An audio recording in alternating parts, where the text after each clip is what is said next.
കഴിഞ്ഞ കൊല്ലം ആലോചന തുടങ്ങിയതാ, ഒരു യൂട്യൂബ് ചാനൽ ഉണ്ടാക്കിയാലോ. ശരി, ന്യൂ ഇയർ ആയിട്ട് പുതിയൊരു ചാനൽ തന്നെ തുടങ്ങാം. പക്ഷേ എങ്ങനെ? ദേ വരുന്നു അമ്മേ, ന്യൂ ഇയർ ഫ്രണ്ടിന് കൊടുക്കാനാ, കാർഡ് ഉണ്ടാക്കി തരൂ. അപ്പം മറ്റാൾ, അമ്മേ എനിക്ക് ടീച്ചർക്ക് കൊടുക്കാനാ, കാർഡ് ഉണ്ടാക്കി തരൂ. ചേച്ചിയും ചേട്ടനും കൊണ്ടുപോകുമ്പോൾ എനിക്കും വേണം അമ്മേ. ശരി, ന്യൂ ഇയർ കാർഡല്ലേ, ഉണ്ടാക്കി കളയാം. നമ്മുടെ ന്യൂ ഇയർ ഇങ്ങനെ തുടങ്ങട്ടെ അല്ലേ. അപ്പോൾ ഞാൻ ന്യൂ ഇയർ കാർഡ് ഉണ്ടാക്കിയായിരുന്നപ്പോൾ മോളിരുന്നു, അവൾക്കുള്ളത് അവളുണ്ടാക്കി, ബാക്കി 2 പേർക്ക് ഞാൻ ഉണ്ടാക്കണം. ഓക്കെ, ന്യൂ ഇയർ കാർഡൊക്കെ ഉണ്ടാക്കി.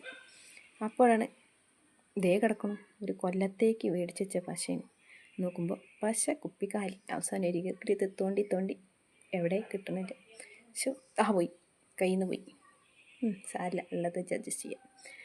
അങ്ങനെ സെറ്റാക്കി ന്യൂ ഇയർ കാർഡൊക്കെ ഉണ്ടാക്കി വന്നപ്പോഴത്തേനും നേരം കുറേറ്റാ. ന്യൂ ഇയറൊക്കെ ആവാറായി. എന്നെപ്പോലെ തന്നെ ആയിരിക്കുമല്ലേ എല്ലാ അമ്മമാരും. കുട്ടികൾക്ക് വേണ്ടത് ഉണ്ടാക്കിയിട്ടല്ലേ നമുക്ക് നമ്മുടെ പണിയെടുക്കാൻ പറ്റുള്ളൂ. ന്യൂ ഇയർ കാർഡൊക്കെ പിടിച്ച് നിൽക്കണ കാണാൻ അതൊരു വേറൊരു സ്റ്റൈലല്ലേ. നമ്മൾ പഠിക്കുന്ന കാലത്തൊന്നും ഇങ്ങനെ അമ്മമാർക്ക് ഒരു ഇതുണ്ടായിരുന്നോ? ഇത്രയ്ക്ക് അങ്ങോട്ട് ഒരു അല്ലേ.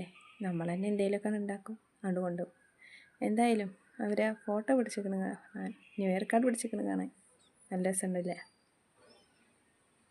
Happy new year.